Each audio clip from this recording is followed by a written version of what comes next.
nuestra presentación. Mi nombre es Ana Gabriela. El de mis compañeras es Adriana, Marvensor y Paula. Espero la disfruten.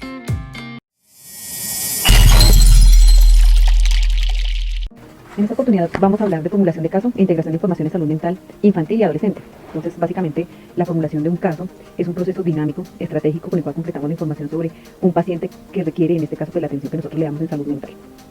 El lenguaje que se debe utilizar es de preferencia claro y conciso, entendible, de fácil interpretación, para que cualquier equipo interdisciplinario que vaya a tratar en un futuro a nuestro paciente, pues tenga claro lo que el paciente tiene, pues a través de la narrativa que él nos ha brindado y la investigación o el tratamiento que ya hemos llevado a cabo, y no tengan que pues retroceder a un punto de partida. Entonces la idea es brindar una información concreta.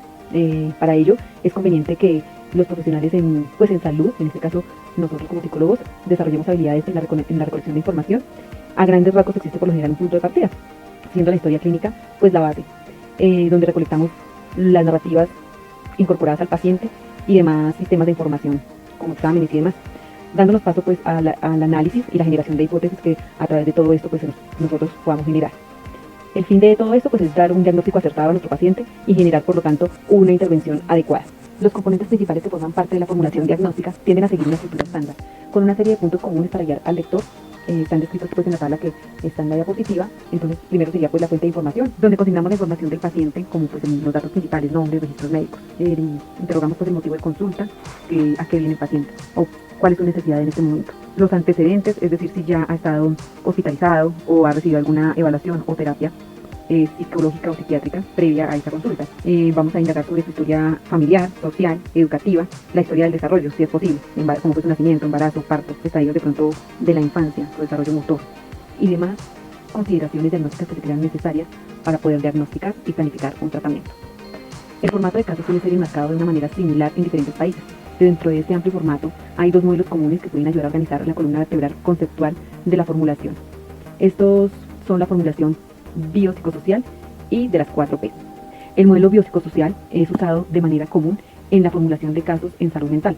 El objetivo principal de este modelo es prevenir el reduccionismo, sobre todo en las dimensiones o en los dominios biológico, psicológico y social. Recordemos que el dominio biológico es lo que corresponde a los aspectos neuropsiquiátricos, genéticos, fisiológicos, centrándose pero no limitándose a las operaciones funcionales del cerebro y lo que podría estar afectándole directamente. La dimensión psicológica incluye una evaluación de la estructura psicológica del paciente, incluyendo las fortalezas y vulnerabilidades, y ofrece la oportunidad pues, de incluir otros principios psicodinámicos como los mecanismos de defensa, ejemplo los patrones de conducta, impulsados consciente o inconscientemente, respuestas a traumas, conflictos, transferencia y contratransferencia. La dimensión social sitúa al paciente, en este caso pues el niño o el adolescente, en su comunidad. Se exploran pues las relaciones de familia, las relaciones con los amigos, la comunidad a la que pertenece, la escuela, la religión, la clase socioeconómica y el origen étnico. El modelo de las 4P. Este modelo es un poco más sofisticado que el modelo anterior, el biopsicosocial, ya que proporciona un marco que establece una cronología y una etiología en la formulación. Sugiere cómo y dónde realizarse, o cómo pueden realizarse, mejor dicho, las intervenciones. Este modelo organiza la presentación del paciente en factores predisponentes, precipitantes, mantenedores y protectores. Se dice que es el modelo de las 4P, ya que sus siglas son en inglés. Los factores predisponentes, recordemos que son los antecedentes familiares, como la genética, la historia médica o psiquiátrica que ha tenido el paciente. Hay una pregunta desencadenante que sería ¿por qué yo? Los factores precipitantes identifican los síntomas actuales y el razonamiento diagnóstico sobre el papel de eventos desencadenantes y enfermedades concurrentes. Entonces la pregunta desencadenante sería ¿por qué ahora? ¿Por qué en este momento? Los factores mantenedores son los que hacen que el trastorno perdure, como la gravedad de la enfermedad, problemas de adherencia al tratamiento, factores predisponentes o precipitantes que no están resueltos. Para ello la pregunta desencadenante sería ¿por qué continúa? ¿Por qué no se ha solucionado mi inconveniente? ¿Por qué mi terapia no funciona?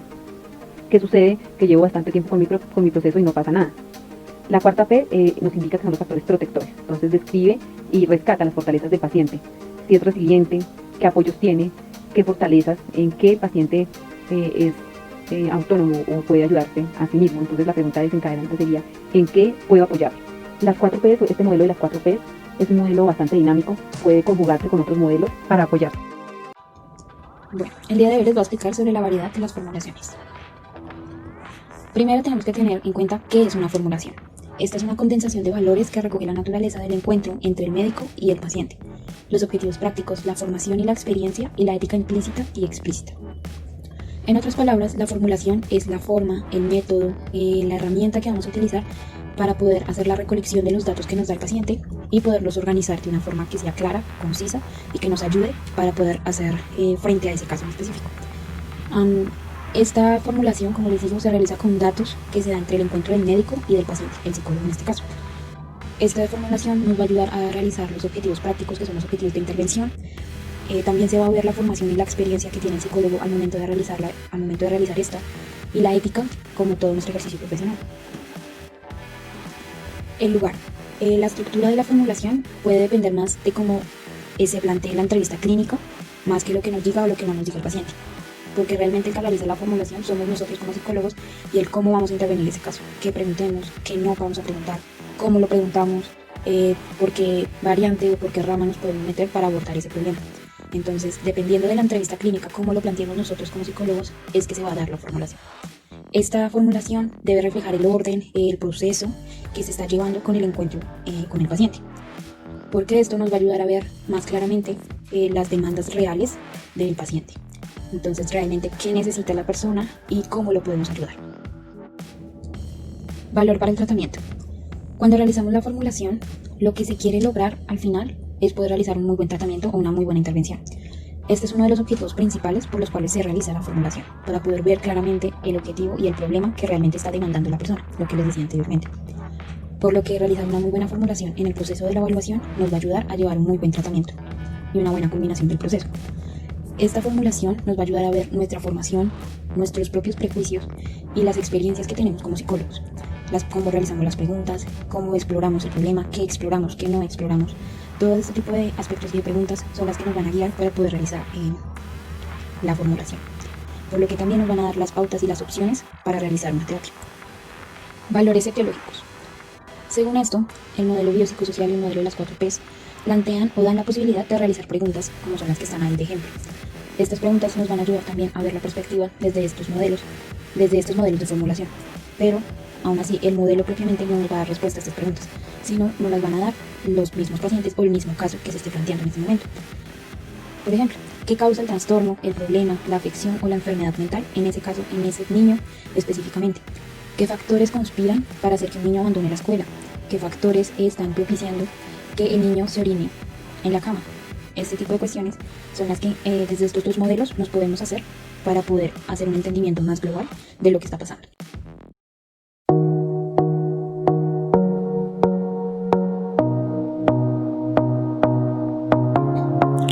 El modelo de las 4 perspectivas.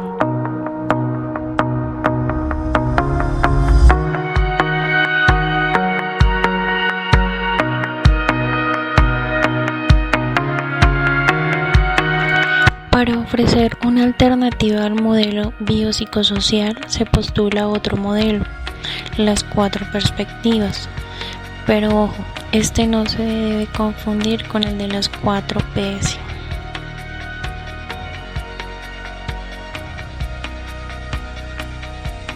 Como podemos apreciar en la tabla, tenemos la perspectiva, el tratamiento, el problema, la crítica y el requisito. La perspectiva de enfermedad nos dice lo que el paciente tiene, su tratamiento es un fármaco. Los problemas, los medicamentos pueden llegar a ser tóxicos. El requisito, la adherencia. La perspectiva de la dimensión, lo que el paciente es, su tratamiento, asesoramiento. El problema o crítica, el asesoramiento puede ser paternalista. Como requisito tenemos la identificación de fortalezas. La perspectiva de la conducta, lo que el paciente hace. Tratamiento, interrupción. El problema, la interrupción puede ser estigmatizadora. Y el requisito, voluntad de cambio por parte del paciente. Y por último tenemos la historia vital, la historia de vida, lo que el paciente quiere. Su tratamiento, redefinición. El problema o la crítica, las interpretaciones pueden ser hostiles. Y el requisito, introspección. El concepto de pluralismo, definido por Alberts 2005 como un proceso de métodos mejorados y no mezclados, ha impregnado profundamente el modelo de las 4 perspectivas. Cada una de las 4 perspectivas posee un paradigma terapéutico. Acompáñenme a ver cada uno de ellos. Enfermedad. La piedra angular de la perspectiva biomédica se refiere a una entidad clínica, una condición patológica con una etiología específica y con un pronóstico probable. El tratamiento de la enfermedad implica la prevención y la cura mediante intervenciones que afecten directa o indirectamente al proceso patológico y produce alivio sintomático, pudiendo por supuesto incluir intervenciones psicológicas. Dimensiones. Se basan en vulnerabilidades debidas a la posición de una persona dentro de los rasgos psicológicos, como la discapacidad intelectual o el temperamento. Estas son abordadas mediante el asesoramiento. Comportamientos, acciones desadaptativas o indeseables, encaminadas a lograr un fin que deben mejorarse, parar o interrumpirse mediante intervenciones sociales, psicológicas o médicas.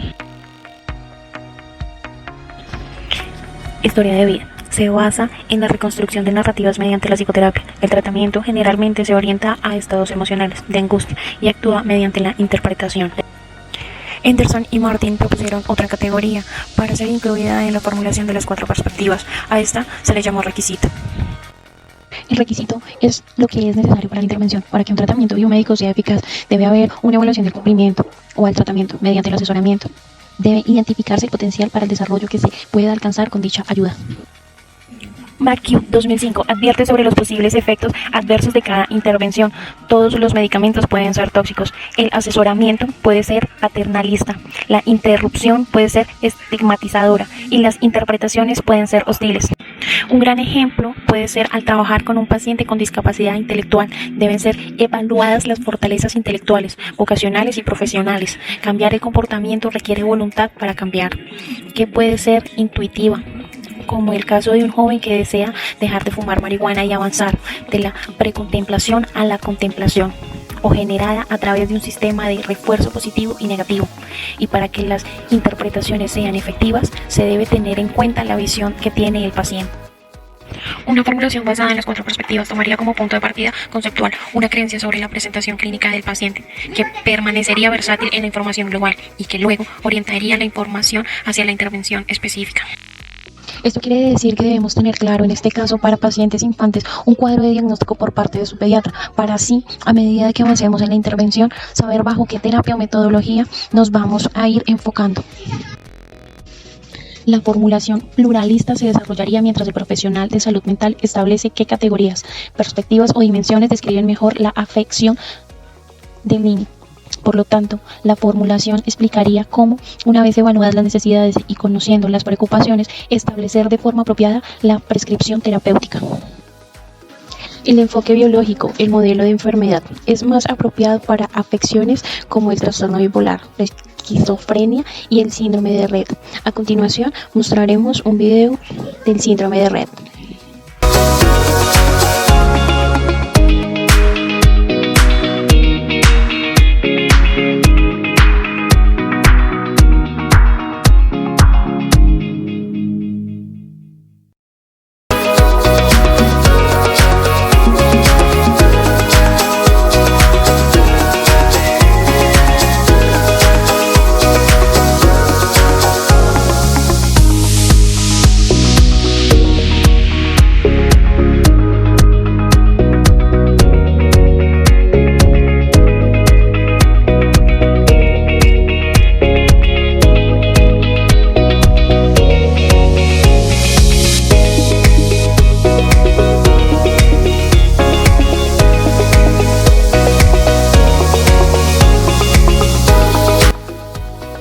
El enfoque conductual, que aborda los comportamientos dañinos conocidos, puede ser más apropiado para el abuso de sustancias, aunque por supuesto las intervenciones médicas dirigidas a la adicción como enfermedad pueden aceptarse como complementarias.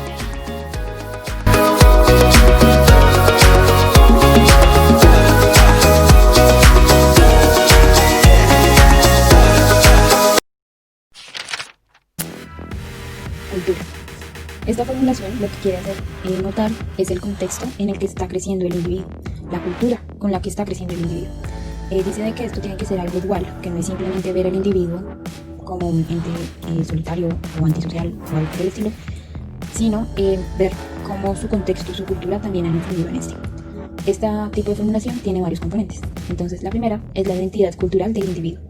En esta lo que se quiere decir es que la persona tiene su propia identidad cultural, cosas que realmente la persona cree, puede ser creencias ideológicas, religiosas, también tenga costumbres que vienen pues arraigados en su cultura, acentos, el habla, también todo esto es cultural, por lo cual todo esto representa la identidad cultural que se está formando en ese individuo.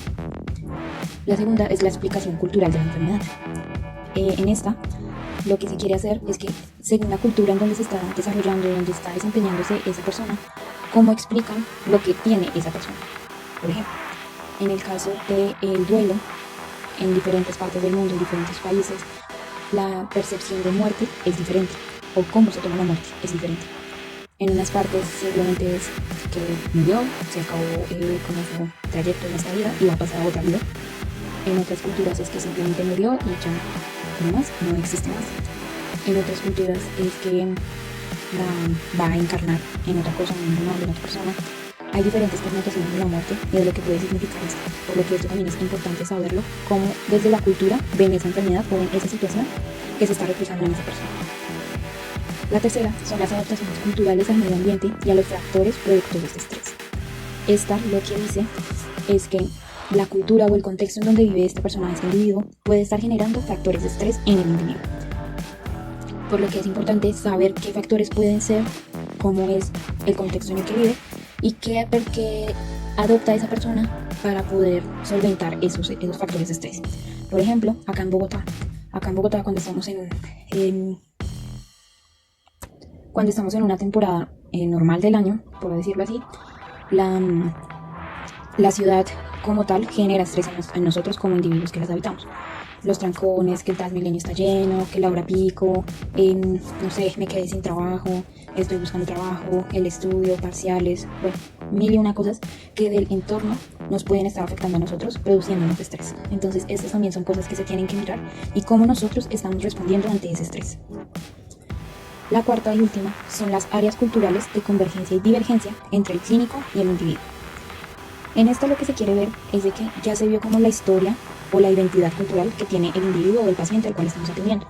Pero acá en esta también se mira, nosotros como psicólogos, en esa parte cultural, cómo lo vemos a él, en qué estamos de acuerdo, en qué no estamos de acuerdo, pensamos igual en unas cosas, pensamos diferente en otras, y esto toca tenerlo claro, ya que esto puede llegar a sesgar lo que puede ser el tratamiento o cómo vemos a esa persona. Porque, no sé, pensamos de que de pronto por creer en aspectos paranormales puede llegar a ser de que tenga esquizofrenia, cuando pues simplemente es una creencia que viene arraigada en su cultura de creer en este tipo de cosas. Por lo que toca tener claro y saber diferenciar.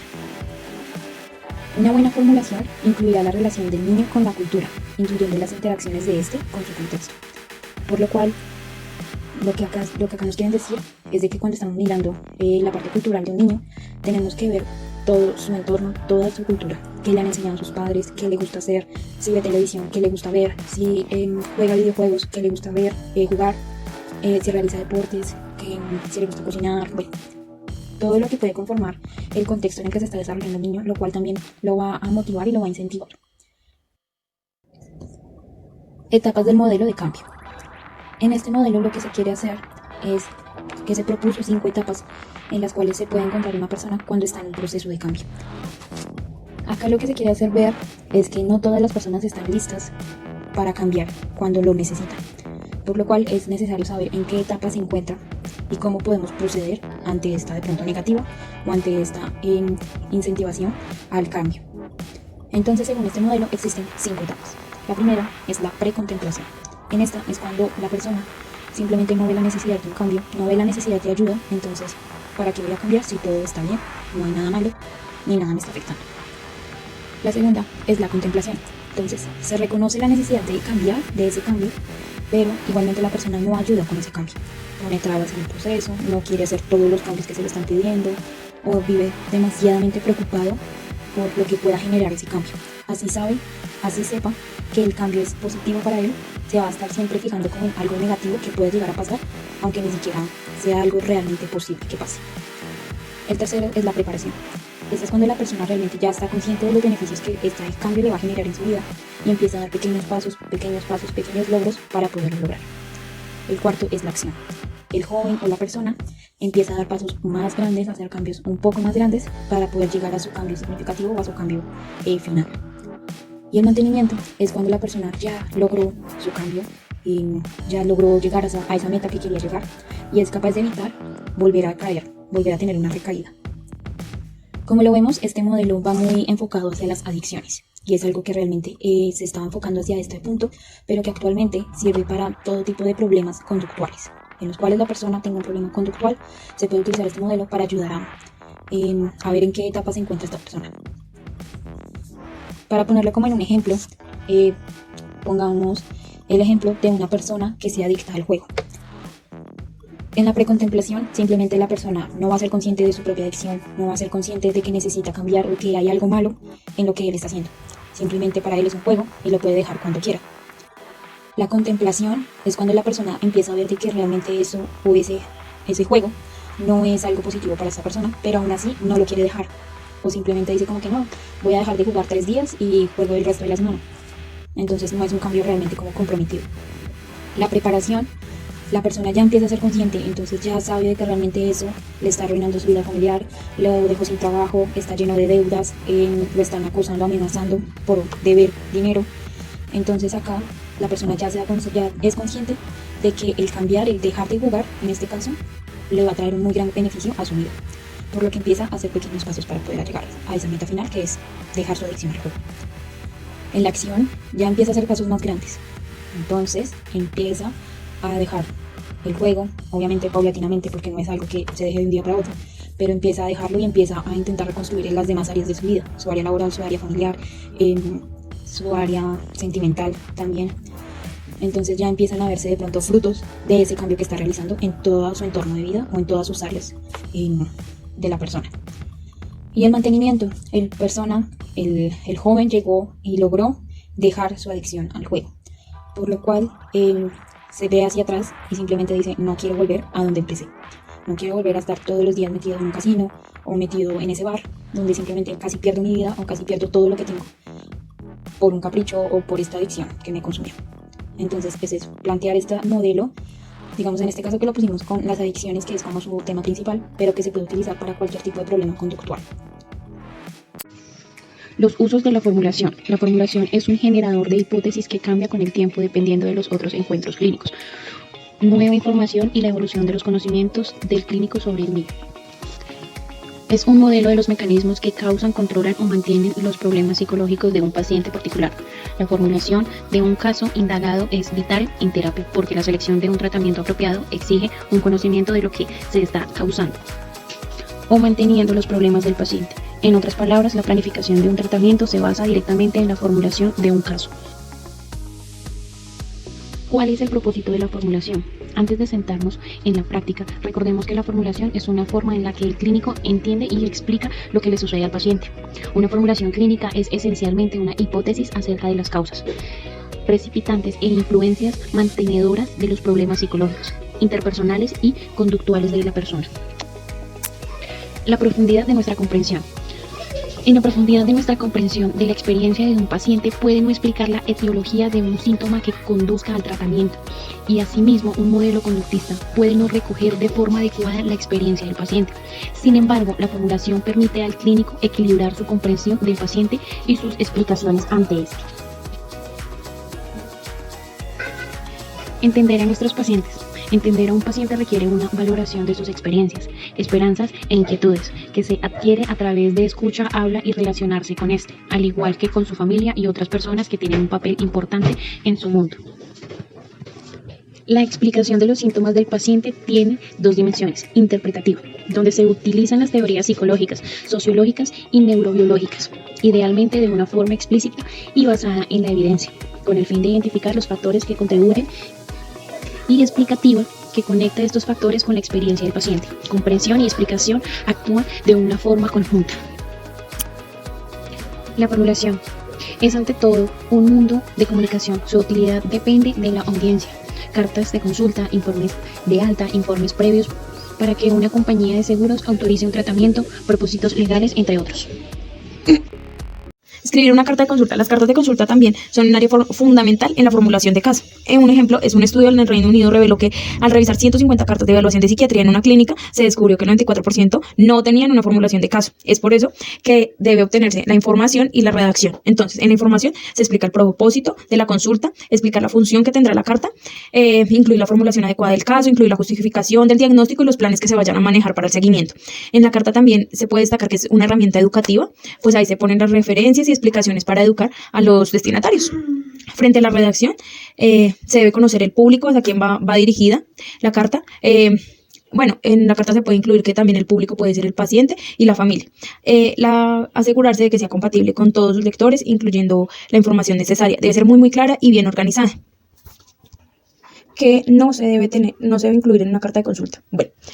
Básicamente, la carta debe tener que sea directa de las actividades que se van a realizar y de las actividades que debe estar en el paciente, como es la sexualidad, las drogas, los conflictos con la familia, etc.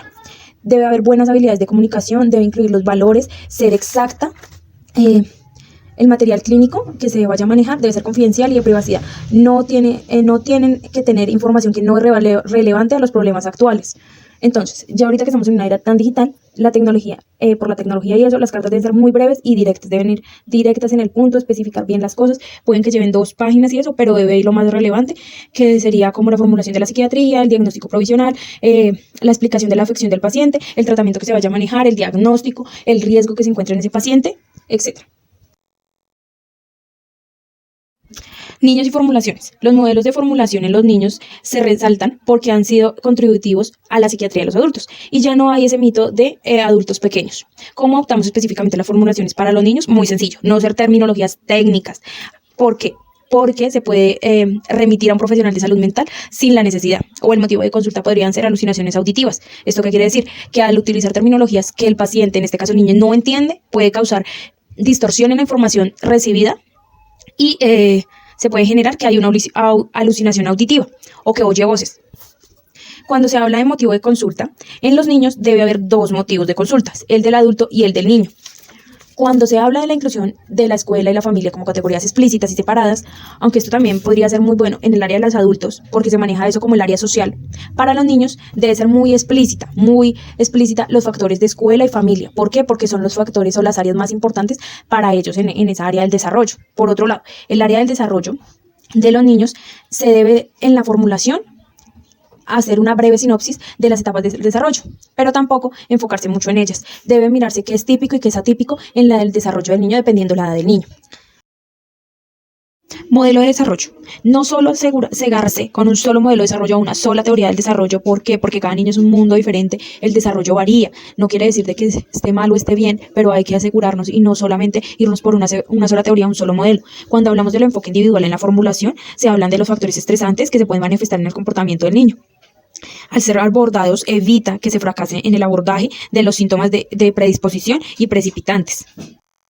En el caso de ejemplo que nos dan, se plantea el caso de depresión con una niña llamada Sara. Entonces, va en la formulación de caso y seguido de esto, ellos lo que quieren plantear o dar a conocer es cómo se da la formulación biopsicosocial y las 4 PS. Entonces, cuando hablamos de este caso en específico, la formulación biopsicosocial entra en el riesgo a padecer un trastorno depresivo clínicamente significativo, pero cuando hablamos de la formulación desde las 4 PS, habla para las tendencias suicidas. Por otro lado, la carta de psiquiatría infantil para el médico de la familia debe incluir el motivo de consulta, resumen de la historia, resumen de la situación familiar, una breve historia del desarrollo que sea muy breve, resumen de la exploración del estado mental, los síntomas presentes, los síntomas claves ausentes, la conciencia del problema, las investigaciones que se han realizado, y ahí es donde viene la formulación. Seguido de eso va el diagnóstico y el resumen del manejo.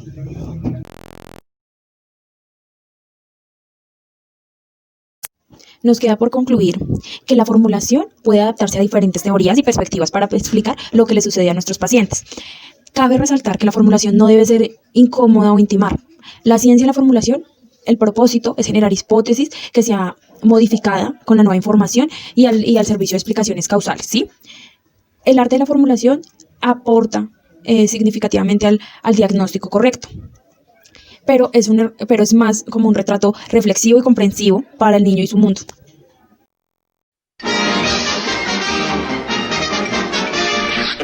Eso es todo, amigos.